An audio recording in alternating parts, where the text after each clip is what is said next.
Hello there, my sleepy fellows. Tonight, we'll drift together into the hush of twilight, where old secrets rest behind enchanted walls and ancient tales linger like whispers in the breeze. This is not a tale of loud battles or roaring spells. No, this is a story told in quiet footfalls down marble corridors, in the flicker of candlelight over forgotten parchment, and in the shadows of ambition that once reached too far.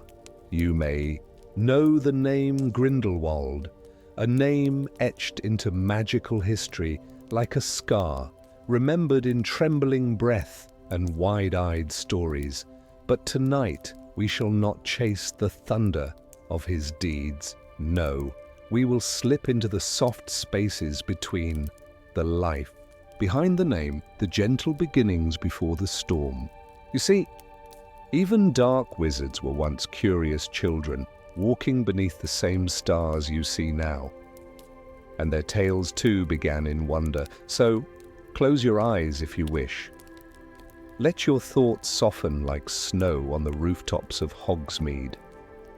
We begin tonight in a place where stories are still alive, in the castle that knows them all.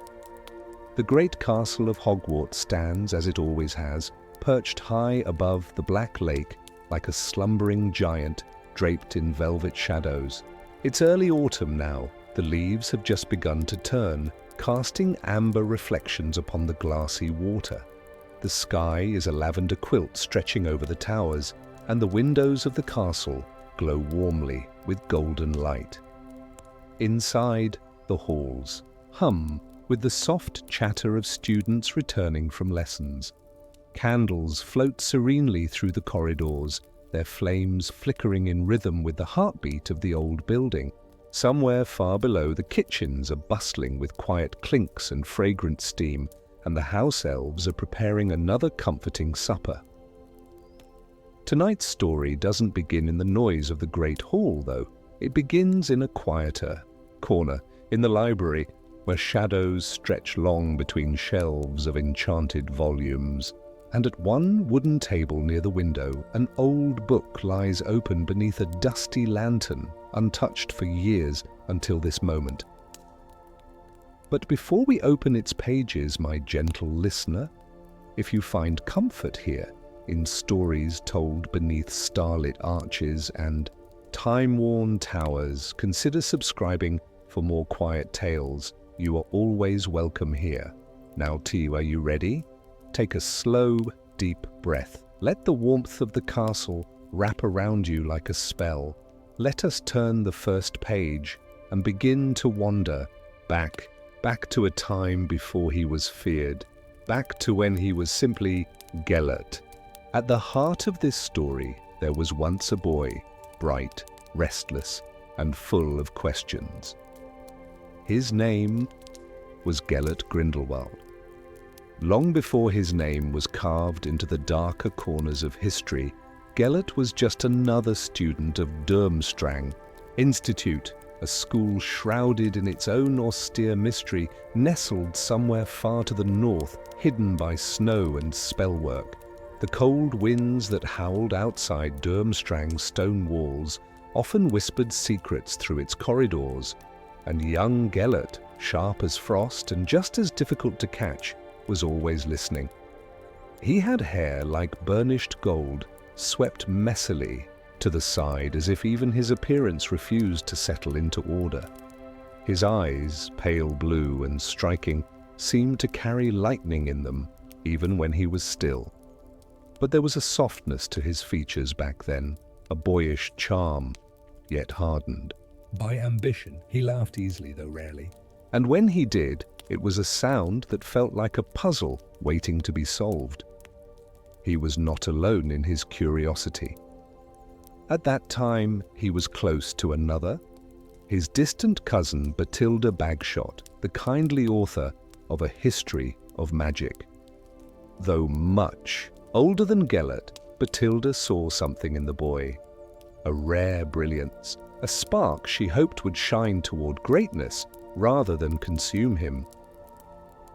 Books are only as dangerous as their readers, she once told him gently, guiding him into her cluttered study in Godric's Hollow. He would visit her there during summer holidays, his Durmstrang robes traded for a cozy woolen sweater, his hair damp with dew from early morning wandless experiments in the garden. In that warm and peaceful village, Godric's Hollow, another figure also resided, a boy named Albus Dumbledore. It is said that two stars crossed paths that summer. Dumbledore, already known for his genius at Hogwarts, had returned home after the sudden tragedy of his mother's death. He was grieving, burdened, brilliant, and very alone. And Gellert, newly visiting, was burning with ideas and visions of a better world, one shaped by wizards, led by power, held in control. Their meeting was like the gentle stirring of a sleeping storm. Albus with his kindness and intellect, Gellert with his daring and dreams. They spoke endlessly in Bathilda's sunlit parlour, cups of steaming nettle tea forgotten as parchment curled with notes and diagrams. They strolled through meadows at dusk, wand tips glowing faintly like fireflies, whispering about the Deathly Hallows and the possibilities they imagined.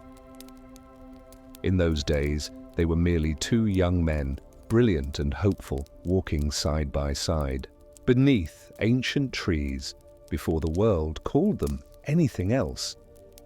They shared laughter, long debates, and even quiet moments of stillness, staring out at the horizon. What lay ahead, neither could yet know. And so our tale truly begins, not with a dark sorcerer nor a duelist feared across nations, but with two dreamers. A tale of warmth before the chill, of light before the long twilight. And now, sleepy traveller, we follow them into that gentle summer where it all began. The sun over Godric's Hollow was soft that summer, casting everything in a warm, golden hue, as if time itself had slowed to watch the meeting of these two young minds. Albus and Gellert had become inseparable. Each day brought another stroll through dew-kissed fields, another burst of inspiration, and another parchment filled with looping ink strokes, detailing ideas both marvelous and maddening. It was in the attic of Bathilda's old cottage where much of their energy was spent. The room was filled with dust and secret. Shelves groaning beneath forgotten tomes, a crooked telescope peering from an arched window, and old trunks locked by riddles only the cleverest could open. The air always smelled faintly of dried thyme and ink. And there, amid scattered books and murmured laughter, something curious began to stir. One afternoon, while sorting through a bundle of Bathilda's older scrolls, Gellert found a fragment of a torn manuscript. It was nothing unusual at first glance, a faded scrap with curling edges and water stains, until he turned it over and read aloud the single line scrawled in silvery ink. Where all three meet and death takes tea, the true master shall find the key. He paused. The words hung there, strange and quiet, echoing faintly in the attic stillness. Albus looked up from his notes, brows furrowed. Is that part of the tale of the three brothers? It doesn't match any known version, Gellert replied slowly, his voice softer than usual.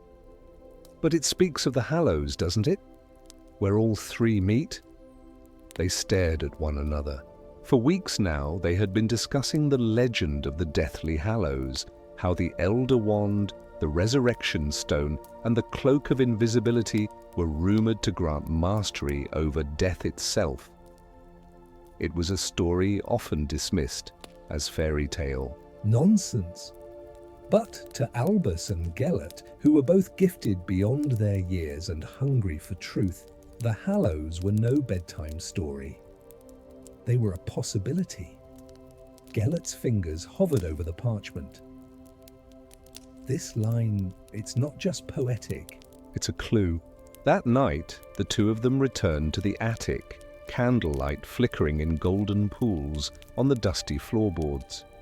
They tried spell after spell, Revelio, Lumos Maxima, even gentle heat charms, to coax more writing from the page. But nothing appeared. I think it needs something more, Gellert whispered. Something older. Albus tilted his head. Like Parseltongue or Gobbledygook. No, Gellert murmured, voice low, almost reverent.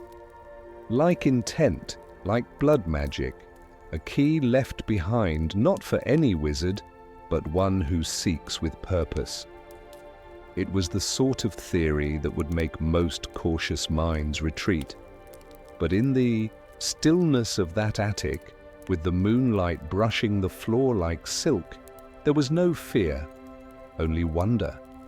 Without hesitation, Gellert pricked the tip of his finger and let a single drop of blood fall onto the parchment. A breath of air stirred the attic, though no window was open. The parchment glowed for an instant, soft, silver, like moonlight caught on water. And then, slowly, it unfurled into something much larger than it had first appeared. The torn edge lengthened into a winding map, its lines weaving across the page like veins, forming a shape that neither had ever seen before. It wasn't a map of any known region. There were no names, just a forest outlined in gold, a glimmering symbol in the center, a triangle enclosing a circle, split by a line. The Hallows, Albus whispered. The sign. But it wasn't the sign that held their attention.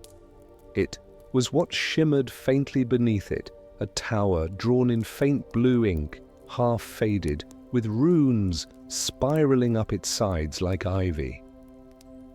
This place, Gellert murmured. It's real. Wherever this is, it's where the Hallows converge, Albus leaned in, scanning the shapes. But what is this forest? I don't recognize it. And just then, something even more curious happened. The edges of the map began to shift, like ripples across a pond.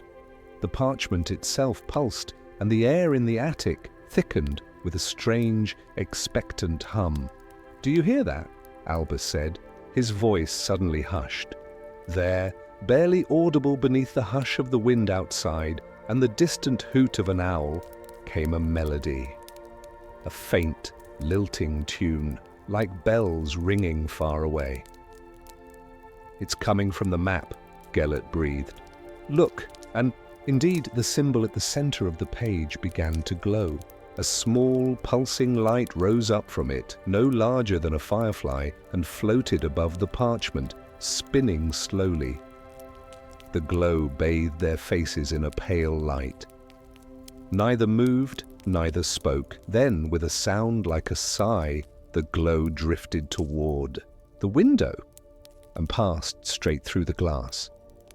Albus and Gellert exchanged a look. A silent agreement passed between them. They followed. Outside, the village was cloaked in twilight. The firefly glow led them past hedgerows and quiet cottages, down winding paths lit only by stars. The world was still, calm. And yet, each step held a gentle charge, as if the air itself held its breath. They walked in silence until the glowing light paused at the edge of the woods, a patch of old forest Gellert had once wandered as a child, but never at night. The trees stood tall, their trunks wrapped in silver mist. The light waited for them at the entrance, then floated inside. Gellert stepped forward first. "It's not dangerous," he whispered, as if speaking too loudly would shatter the stillness. "It's guiding us." Albus followed, his wand glowing softly. Inside the woods, the air was different, warmer somehow. The trees arched overhead like cathedral vaults, and soft blue mushrooms glowed at the roots. The path ahead was laced with fern and moss, and the silence was broken only by the quiet chirp of unseen birds and the trickle of a brook somewhere to the left. At the heart of the forest, the glowing light came to rest. It hovered over a stone, flat and round like an altar, where another piece of parchment lay. Albus stepped forward and picked it up carefully. It bore only a single line in that same silvery ink. The seeker must carry no fear, only purpose. And as the last word faded, the glowing light vanished, as if it had never been. For a long moment they stood there in the hush. "I think," Albus said softly, "this is only the beginning." Gellert turned toward him. His eyes gleamed with wonder. "We're meant to find it, Albus. All of it. The Hallows, the truth. This is our path." And though the forest around them whispered no reply, something about the silence felt like agreement. When they returned to the cottage that night, the stars above Godric's Hollow were unusually bright. The attic, once ordinary and dusty, now felt like the starting point of something vast. The map was safely tucked away beneath protective enchantments, and the strange humming presence they had felt earlier had vanished into stillness. They did not sleep that night. Instead, they wrote. They planned. They dreamed. And so the first twist in the tale of Gellert Grindelwald unfolded, not with a bang, but with a whisper in the woods, a glowing map, and two minds drawn together by something ancient and shimmering, something far beyond their understanding. The story was only beginning. And yet already the wind had shifted, the forest had spoken, and two young wizards had listened. The days that followed were draped in a kind of golden dream. Albus and Gellert moved through them as if caught in a spell of their own making, alive, with ideas, scribbling down possibilities, weaving ancient runes and symbols into shimmering diagrams. Their minds danced constantly with questions. What was that glowing forest light? Who left the map behind? And what exactly did "where all three meet" truly mean? But all of it was warm, gentle curiosity, quiet magic woven like soft embroidery into their summer days. Until one morning, the magic deepened. Bathilda had gone out to visit a friend in the village, leaving the boys alone in the cottage. Gellert had risen early, unable to sleep, and stood now in the garden with a mug of herbal tea in hand, watching the mist rise from the grass. The world was still. The roses nodded their sleepy heads. And just behind the apple tree, something shimmered. It was like a thread of moonlight moving against the breeze, slipping between flower beds, dancing across stones. He frowned. "Albus," he called softly. But no answer came. The silver shimmer paused at the edge of the tree line, just beyond Bathilda's garden gate. And then, impossibly, it turned. It had no eyes, no face, but somehow it looked at him. Then it began to move again, and Gellert, caught somewhere between fear and fascination, followed. He passed under the trees, the morning light turning the leaves to glass. The shimmer stayed just ahead, gliding soundlessly, leading him deeper into the forest. It was not the same path as before. This time, the woods seemed different. Darker, yes, but also more awake. Birdsong had quieted. The wind had grown thoughtful. Even the insects seemed to hush. The shimmer finally stopped in a small clearing surrounded by elder trees. And there, right in the center, sat an old stone well, forgotten, moss-covered, and cracked at the rim. Gellert stood at its edge, the shimmer hovering silently above it. Then, without warning, the silver thread dived straight into the well's darkness. He blinked, listened. and slowly leaned forward. From within the shadows came a low hum. Not mechanical, not quite musical, but deeply magical, like the purring of something ancient and unseen. Gellert reached into his coat pocket and pulled out his wand. "Lumos," he whispered. A pale light flared, casting trembling reflections on the stone walls. And there, at the bottom of the well, something glimmered, a mirror. But not just any mirror. It was round, perfectly polished despite the grime, and held in place by old vines. And instead of reflecting Gellert's face, it showed something else entirely. He saw himself, but older, standing beside Albus. They were not boys anymore, but men, robed, powerful, with the elder wand held between them. Their faces bore the marks of time, and their eyes were full of something too complex to name.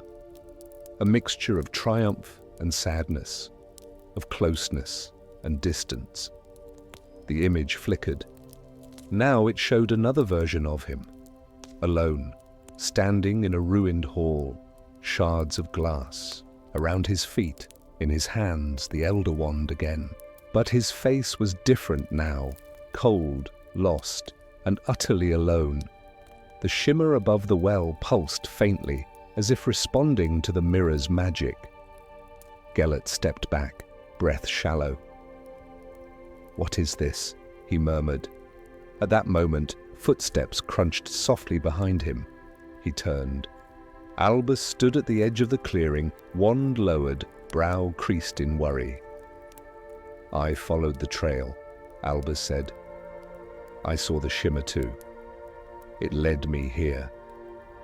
They stared at the well together. Gellert stepped aside, allowing Albus to peer in. When Albus looked down, the mirror showed something different. Himself as an old man, standing in front of Hogwarts. Students gathered around, their faces glowing with admiration. His robes fluttered in the wind, and in his eyes was "Peace, I think." "It shows us possible futures," Albus whispered, his voice hushed. "Choices not yet made." Gellert knelt beside the stone rim again. "Or warnings," he said softly. There was silence then. The forest stood completely still. It was Albus who spoke first. "What if this well is part of the Hallows Path, a test, or a guide?" Gellert nodded slowly, his eyes never leaving the flickering mirror. "I think it's something left behind, not by wizards, but something older." A magic that doesn't care about good or evil, only about what we choose. Albus stood quietly beside him. "And what will we choose?" Gellert didn't answer. Instead, the shimmer rose from the well once more, and this time it hovered between them, then burst softly, like a dandelion puff caught in sunlight.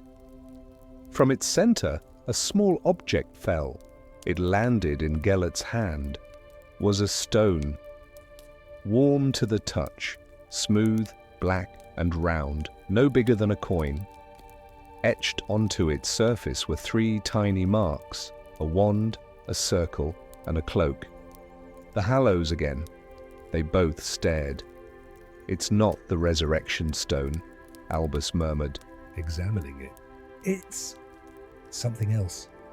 A key, perhaps," Gellert said, "to that tower on the map, a token proving we're meant to go." Gellert clutched the stone tightly in his palm. He didn't know why, but holding it made the air feel heavier, like he was being watched. A few minutes later, they walked back together through the forest, neither saying much. The birds had resumed their songs. The world had returned to normal, but the silence between them had changed. It wasn't awkward, but thoughtful, deeper. That evening, as twilight painted the sky in sleepy colors and the candles in Batilda's window flickered to life, Albus poured them both a cup of tea. They sat in the garden beneath the gentle scent of lavender and rosemary and watched the stars appear. "Do you think we're being led?" Albus asked quietly. Gellert didn't answer immediately. He held the black stone in his hand, turning it slowly, feeling its strange weight. "I think," he said finally, "that some doors only open for those willing to knock." "And you want to knock?" Albus said, not as a question, but as a truth he already knew. Gellert turned his gaze to the sky. "I want to understand what lies beyond them." There was a softness to his voice, but also something deep, something determined. Not yet dangerous, but on its way. The well in the forest, the mirror of possible futures, the guiding shimmer. These were not tricks of light or dreams born from feverish ambition. They were real, and they had chosen them. But why? As the night deepened and the breeze carried the scent of honeysuckle across the lawn, neither boy could sleep. The stars above blinked slowly as if watching, and far away in a forest that had once been quiet, the well stood silent once more, holding visions of what might be, what could be, and what might come to pass. The second twist had arrived not with fear, but with reflection, with glimpses into futures yet unwritten, with a choice, not a chase. And as sleep finally took them, the question lingered gently in the dark. What do you become when destiny whispers, and you answer with ambition? Tomorrow, perhaps, would begin to tell. But tonight, the whisper of magic still floated in the leaves, and the world held its breath in peace. The days that followed the well's discovery unfolded like soft parchment beneath steady hands. Quiet, deliberate, and filled with a sense of purpose. Though the sun continued to rise gently over Godric's Hollow, casting its golden warmth over cobbled paths and hedgerows, the world felt subtly shifted. It wasn't a change that could be seen. With the eyes exactly, but it could be felt. Like a hush before a question, like the pause between heartbeats. Albus and Gellert returned to Batilda's attic, now their private sanctuary of whispered dreams and unfolding secrets. The black stone, the small, warm token marked with the Hallow symbol, rested on the table between them, nestled on a folded piece of velvet. Around it were their notes, diagrams of the mysterious tower seen on the map, translations of runes traced from the stone well, and sketches of magical constellations found in old books buried beneath layers of dust. It was Albus who noticed the first pattern. "These lines," he murmured, tapping a page with his quill. "They aren't just decorative. They form a spell, one unlike anything I've seen."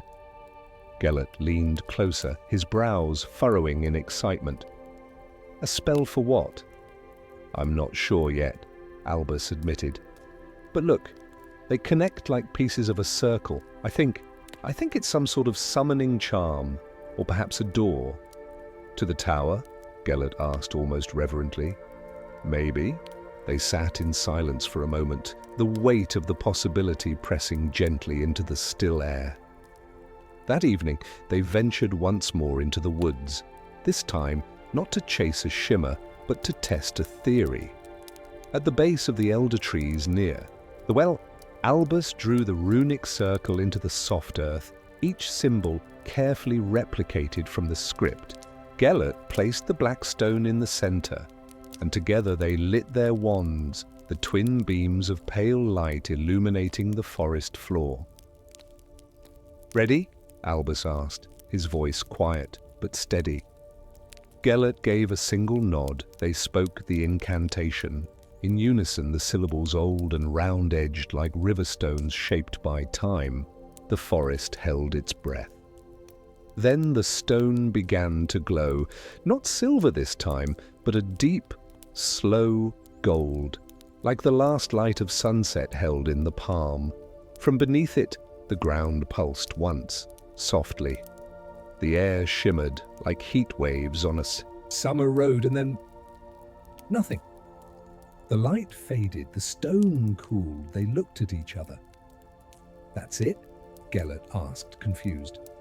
Maybe it only completes part of the spell, Albus said thoughtfully, tracing the circle again with his fingers. Or maybe we're missing something. It was the kind of mystery that didn't spark frustration, but quiet, steady curiosity. And so their gentle quest continued. By day, they walked through meadows, reading aloud from Batilda's personal library, discussing the ethics of magical control of power and its place in shaping peace. They debated beneath the apple tree. They pondered beside the brook. And every now and then, they would fall into silence, simply watching the clouds pass by, wondering about the path ahead. But the magic wasn't done revealing itself. One evening, while reorganizing a shelf of neglected books, Albus's fingers brushed against something cold and hidden behind a thick encyclopedia of spellwork. He drew it out slowly. An old pocket watch, silver, etched with stars on its surface. It wasn't ticking, but when he opened it, the second hand jerked and began moving backwards. "Gellert," Albus called softly. "You should see this."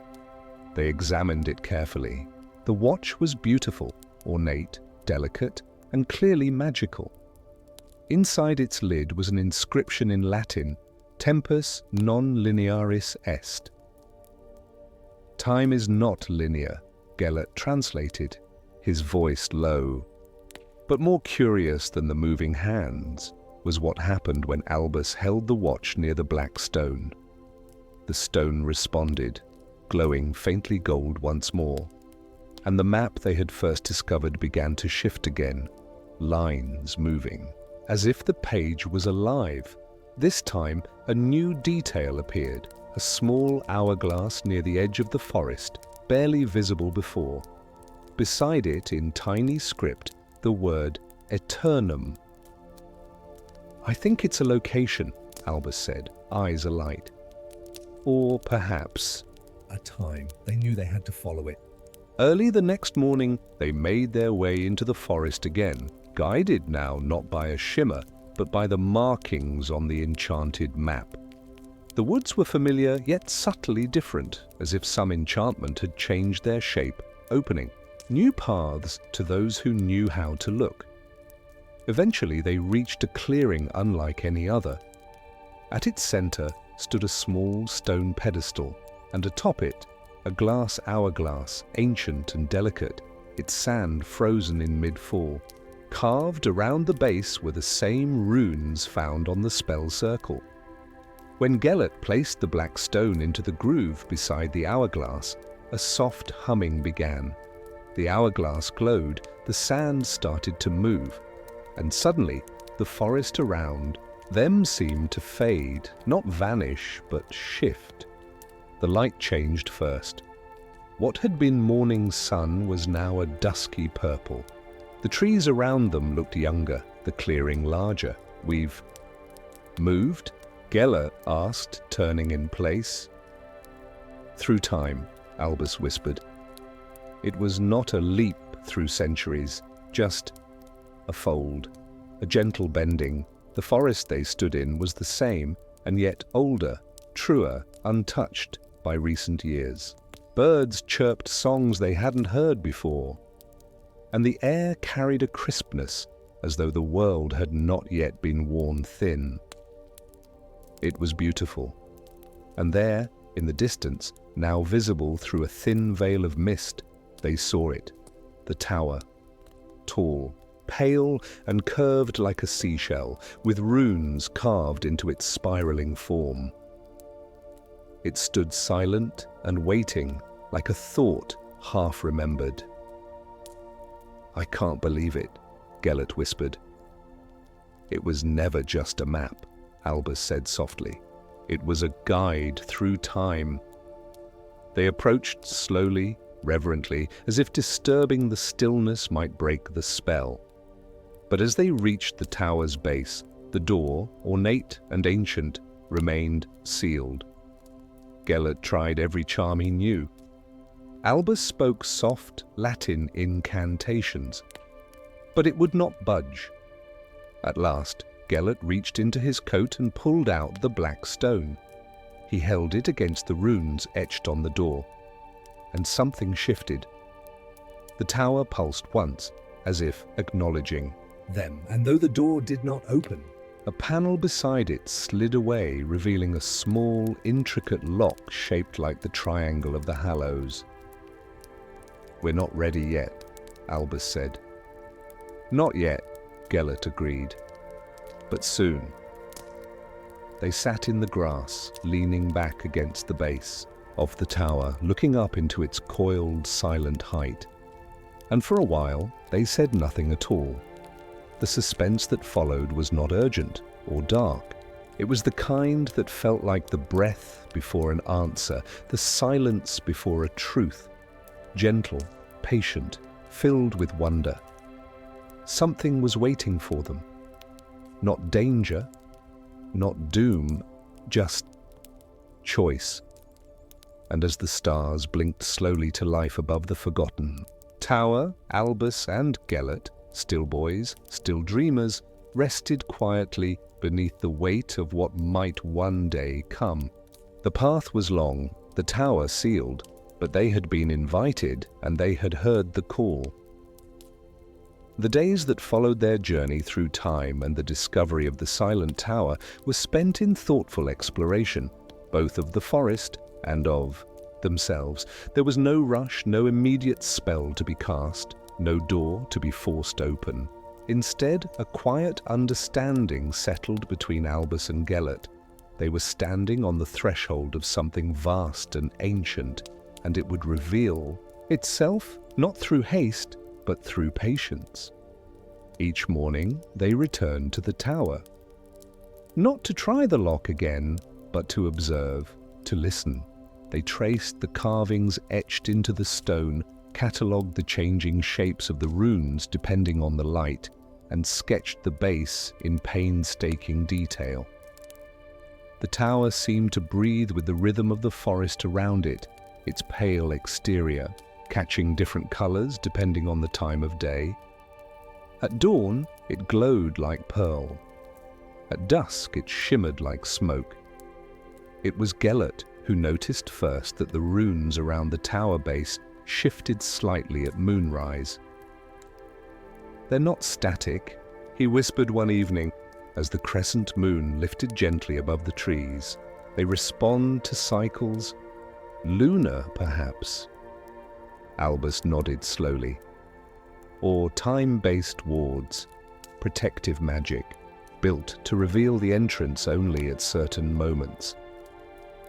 This theory gave them a new purpose. Instead of seeking to unlock the door, through force or clever incantation, they began documenting the patterns of change. At moonrise and moonset, they marked the placement of the tower's shadows. At midday, they traced its outline in the earth.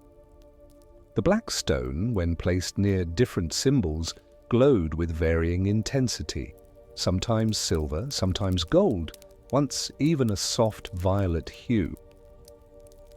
In those soft days of research, their conversations grew deeper too, not always about magic.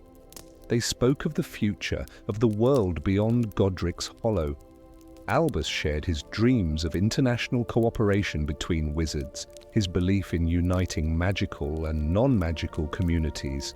Gellert, ever more passionate, spoke of restructuring the magical world entirely, of a new order led by those who understood power, who would wield it not selfishly, but for the greater good. That phrase had become his favorite. "The greater good," he would murmur, almost to himself, watching the forest light shimmer through the trees. Not for glory, not for control, but for peace. Albus would often fall quiet at those moments, considering the weight behind those words. There was a flicker in Gellert's voice when he said them, something soft but also sharp, like a blade sheathed in velvet. Still, he could not deny Gellert's brilliance. His ideas were intoxicating, bold, dazzling in their logic. And yet, Albus's heart often returned to the question of cost. What must be given up in pursuit of this peace? One day, while Gellert was sketching yet another set of shifting runes, at the tower base, Albus wandered a little deeper into the surrounding forest. There, among the ferns and ivy, he found an old tree stump. Upon it, carved faintly by wand or blade, were 3 interlocking circles, different from the Hallows symbol, but eerily reminiscent. Beneath them was a single word: choose. He stared at it for a long time. When he returned, he shared what he'd found with Gellert, who examined the mark with shining eyes. "It's a message," Gellert said. "One left behind for those who reach the tower.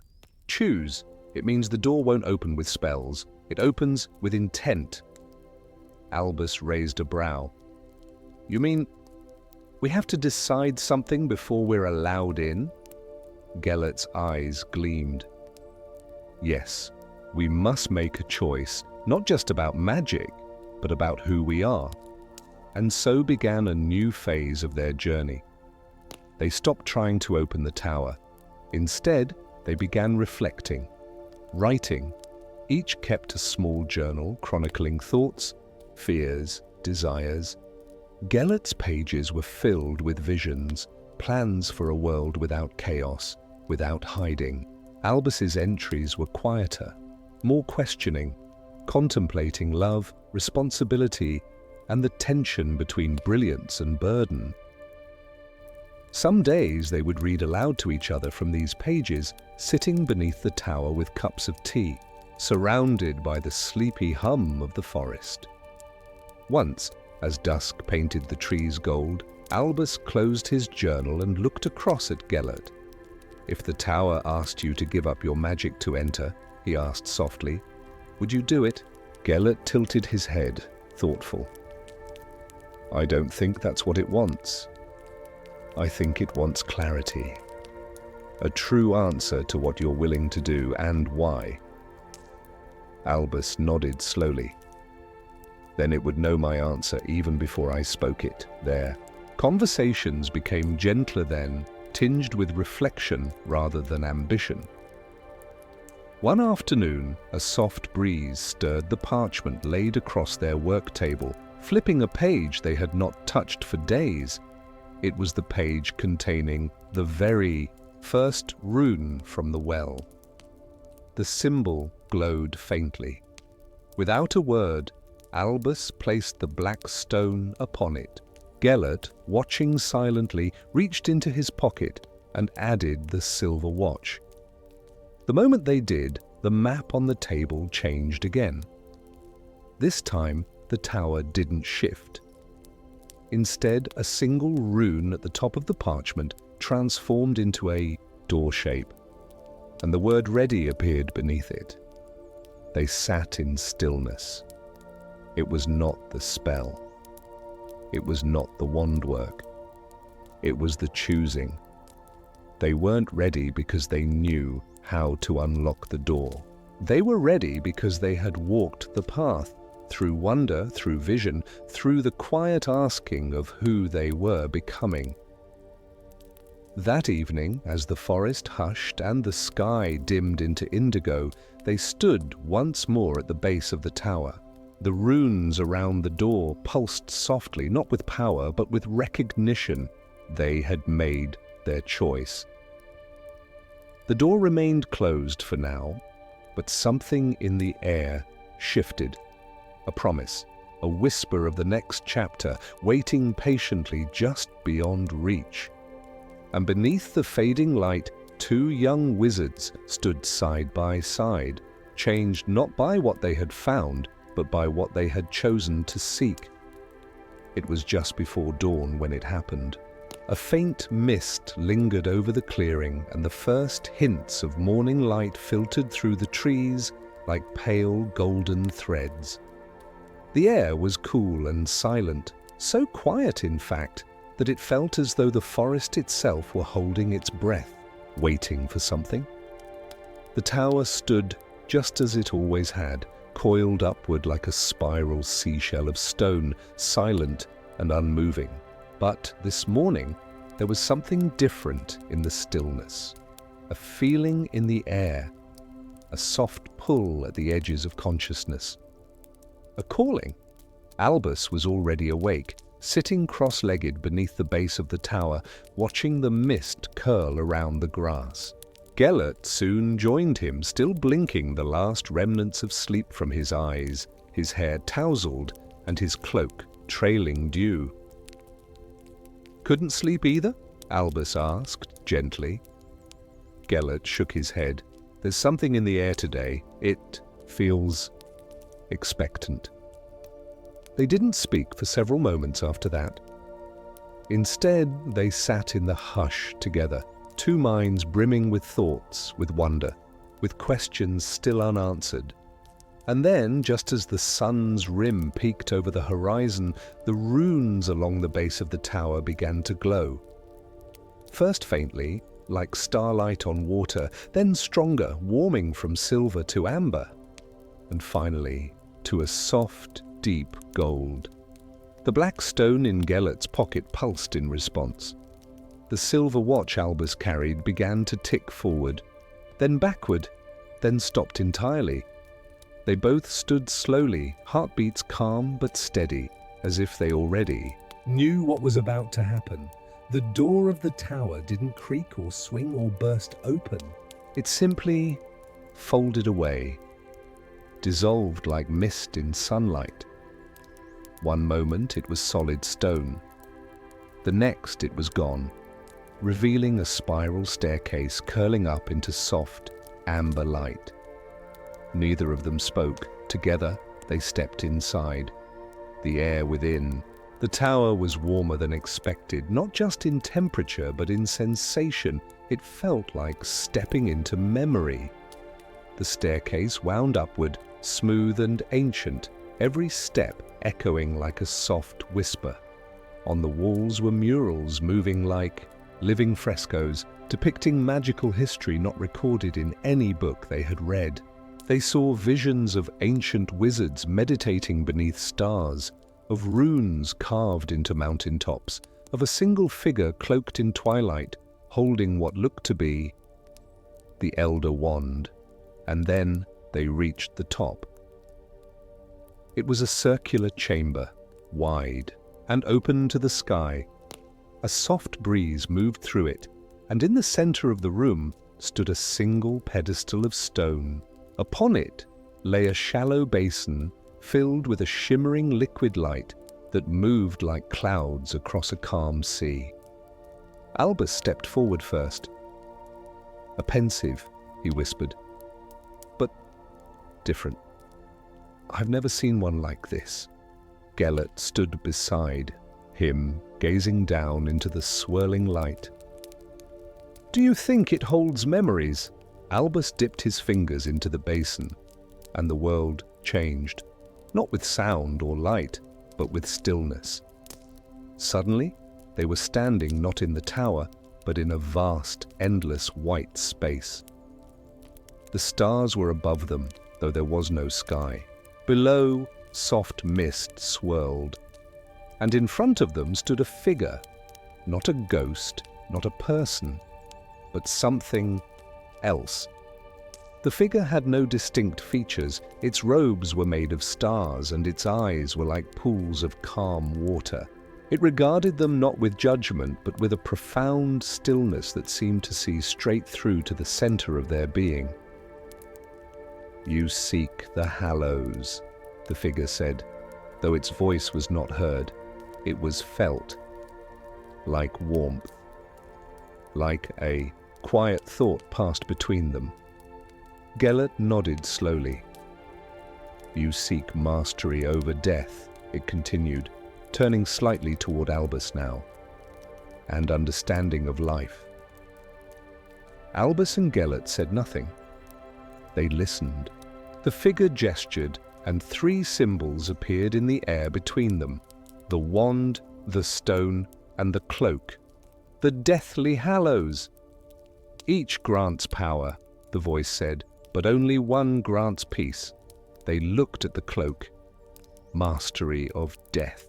Is not in conquering it, the voice continued, but in knowing when to greet it as a friend. The 3 symbols spun slowly, then merged into one, a single glowing point of light resting in the air between the 2 boys. You are not here To take, the voice said. You are here to see, to choose. And then, from within the light, visions began to unfurl. Images of futures not yet lived. They saw themselves standing together before a gathering of wizards, leading with power, bringing unity, but at a cost. Whispers of fear. Shadows growing behind banners of progress. They saw another future, one where Albus walked alone, an older man, tired and gentle, surrounded by students who looked up to him with quiet awe. And Gellert, in that future, was alone.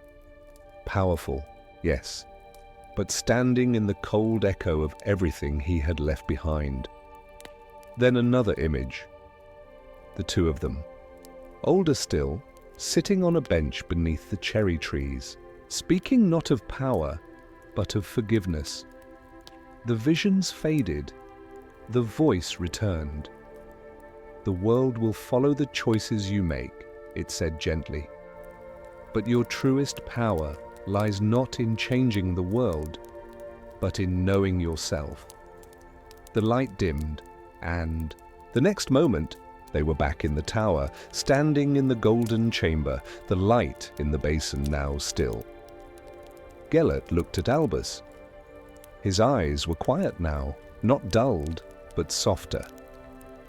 I saw too much, he said quietly. And not enough, Albus nodded. So did I. They stood in silence for some time, neither reaching for the stone, or the wand, or the cloak. Finally, Albus stepped toward the open sky at the edge of the tower and looked out over the forest. We're not meant to possess them, he whispered. Not yet. Maybe not ever. Gellert didn't speak, but he moved to stand beside him, shoulder to shoulder. The sun rose fully now, painting the treetops in gentle gold, and in that moment there was no ambition, no hunger, no need to conquer death. Only 2 young men, breathing. The revelation had not been a spell.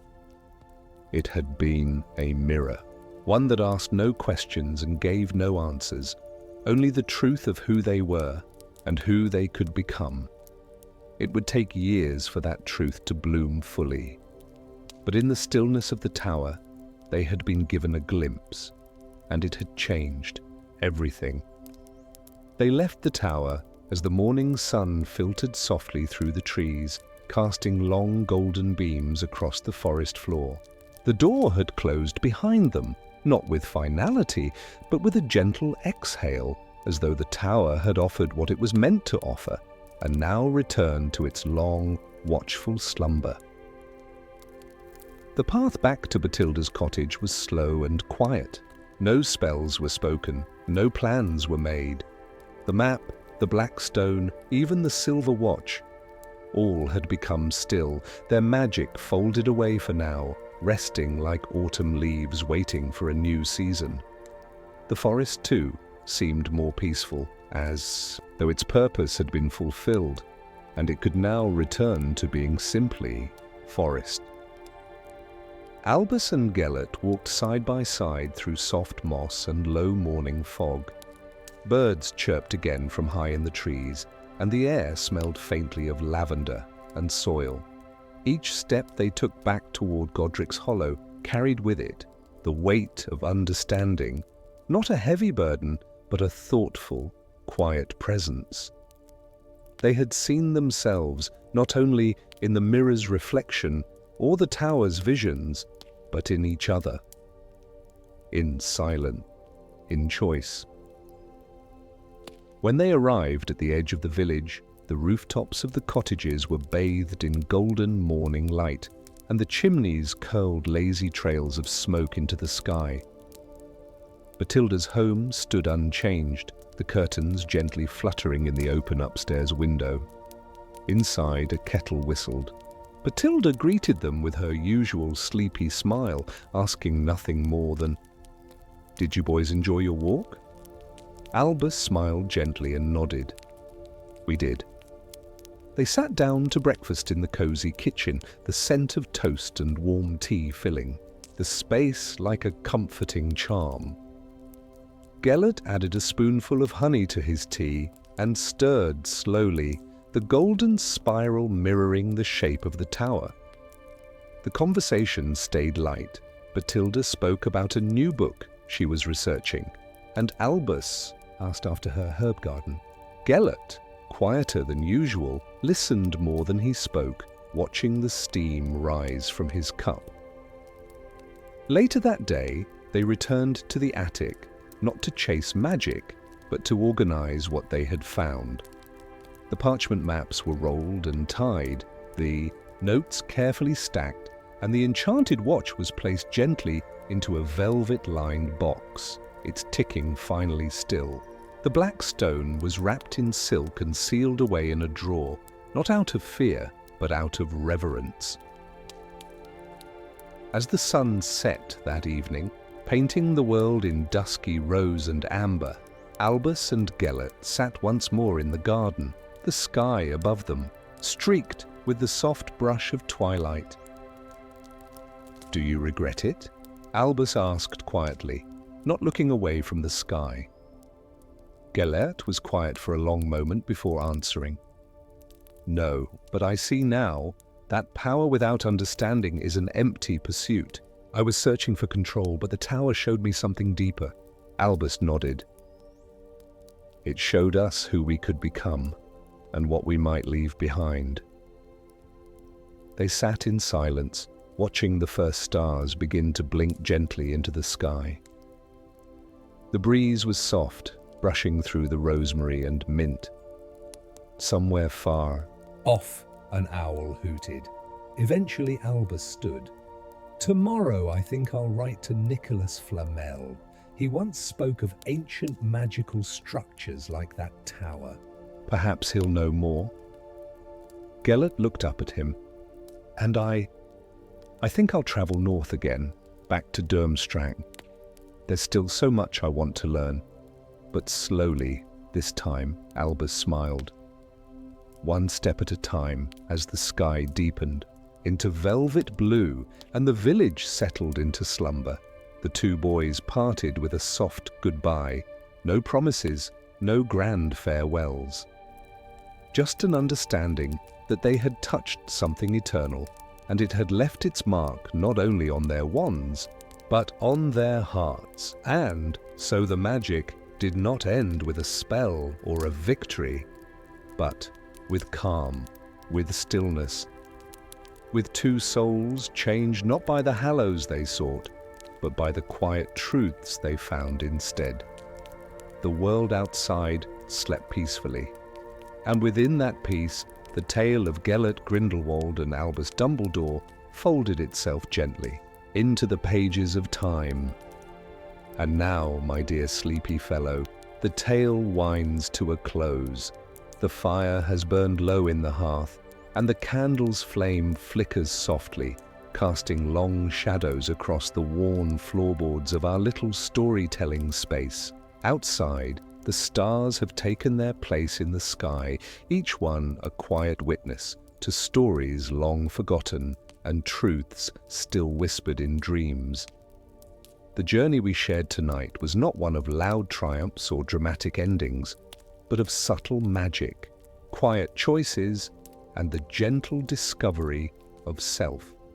Gellert Grindelwald, remembered by many as a name tied to power and war, began, as all do, with questions, with wonder, with friendship, and with a longing to shape the world not with cruelty, but with purpose. And yet it was not the hallows that shaped him most, not the wand or the cloak, or the visions of power. It was the choices he made in stillness, in silence, at a moment when no one was watching, and when the only voice he heard was his own.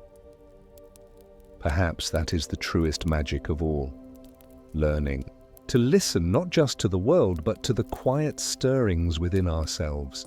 So if tonight you feel a little more curious or a little more calm, know that you are not alone.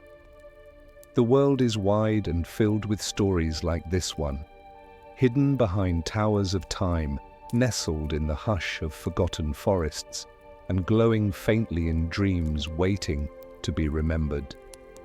Let your eyes rest now, if they haven't already. Let your breath fall into an easy rhythm. You've walked through memories and mystery, through soft gold light and cool morning mist. You've stood at the edge of ancient magic and chosen peace. May your dreams tonight be gentle. May your heart be light, and if ever you find yourself wondering about your place in the great winding path of life, remember, you are already part of something magical, simply by being here, simply by dreaming. Good night, dear listeners. Sleep well under starlit skies, and may the quiet magic of this tale carry you softly into your slumber.